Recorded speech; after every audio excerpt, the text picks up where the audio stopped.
Les textes liturgiques du lundi 31 janvier 2022. Première lecture. Fuyons devant Absalom. Laissez Shimei me maudire, si le Seigneur le lui a ordonné. 2 Samuel 15, 13-14.30, 16, 5 à 13a. Lecture du deuxième livre de Samuel. En ces jours-là, un messager vint annoncer à David: le cœur des hommes d'Israël a pris parti pour Absalom. Alors David dit à tous ses serviteurs, qui étaient avec lui à Jérusalem: debout, fuyons. Autrement nous n'échapperons pas à Absalom, vite, partez. Sans quoi, il nous gagnera de vitesse. Il nous précipitera dans le malheur et passera la ville au fil de l'épée.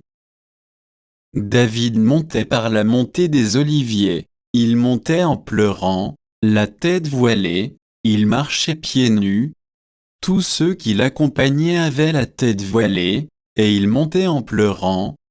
Comme le roi David atteignait Bahurim, il en sortit un homme du même clan que la maison de Saül. Il s'appelait Shimei, fils de Guéra. Tout en sortant, il proférait des malédictions. Il lançait des pierres à David et à tous les serviteurs du roi, tandis que la foule et les guerriers s'entouraient le roi à droite et à gauche.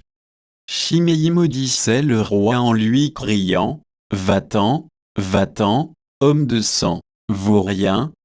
Le Seigneur a fait retomber sur toi tout le sang de la maison de Saül dont tu as usurpé la royauté. C'est pourquoi le Seigneur a remis la royauté entre les mains de ton fils Absalom.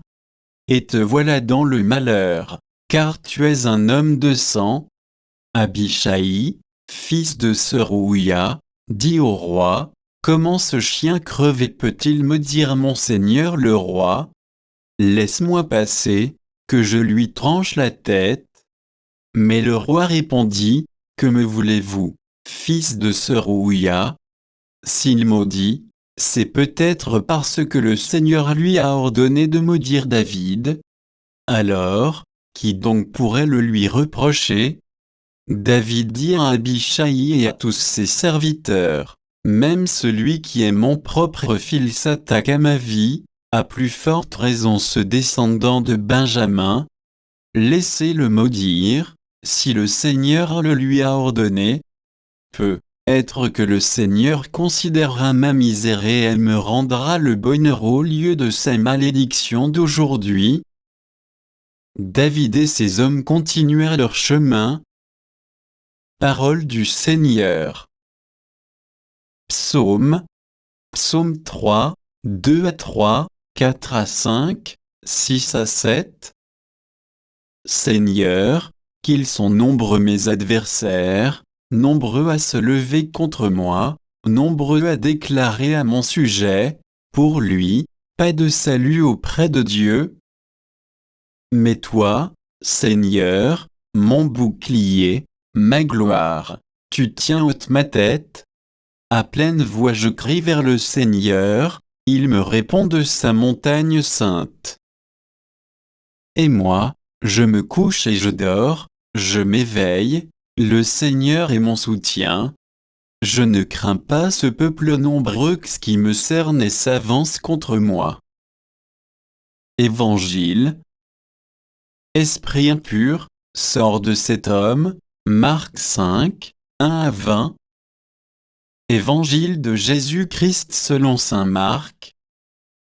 En ce temps-là, Jésus et ses disciples arrivèrent sur l'autre rive, de l'autre côté de la mer de Galilée, dans le pays des Géraséniens.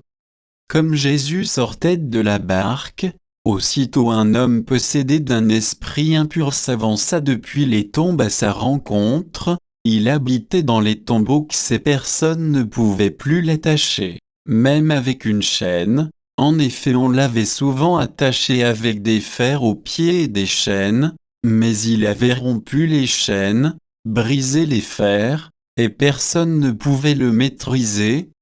Sans arrêt, nuit et jour, il était parmi les tombeaux et sur les collines, à crier, et à se blesser avec des pierres. Voyant Jésus de loin, il accourut, se prosterna devant lui et cria d'une voix forte, « Que me veux-tu, Jésus, fils du Dieu Très-Haut, je t'adjure par Dieu, ne me tourmente pas. » Jésus lui disait en effet, « Esprit impur, sors de cet homme. » Et il lui demandait, « Quel est ton nom ?»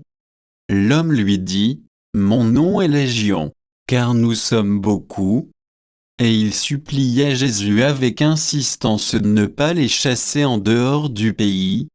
Or, il y avait là, du côté de la colline, un grand troupeau de porcs qui cherchait sa nourriture. Alors, les esprits impurs supplièrent Jésus, « Envoie-nous vers ces porcs, et nous entrerons en eux. » Il le leur permit, ils sortirent alors de l'homme et entrèrent dans les porcs. Du haut de la falaise, le troupeau se précipita dans la mer. Il y avait environ 2000 porcs, et ils se noyaient dans la mer. Ceux qui les gardaient prirent la fuite, ils annoncèrent la nouvelle dans la ville et dans la campagne, et les gens vinrent voir ce qui s'était passé. Ils arrivent auprès de Jésus, ils voient le possédé assis, habillé, et revenu à la raison, lui qui avait eu la légion de démons, et ils furent saisis de crainte. Ceux qui avaient vu tout cela leur racontèrent l'histoire du possédé et ce qui était arrivé au porc. Alors ils se mirent à supplier Jésus de quitter leur territoire. Comme Jésus remontait dans la barque, le possédé le suppliait de pouvoir être avec lui. Il n'y consentit pas, mais il lui dit, « Rentre à la maison, auprès des tiens, annonce-leur tout ce que le Seigneur a fait pour toi dans sa miséricorde. » Alors l'homme s'en alla. Il se mit à proclamer dans la région de la Décapole ce que Jésus avait fait pour lui, et tout le monde était dans l'admiration. Acclamons la parole de Dieu.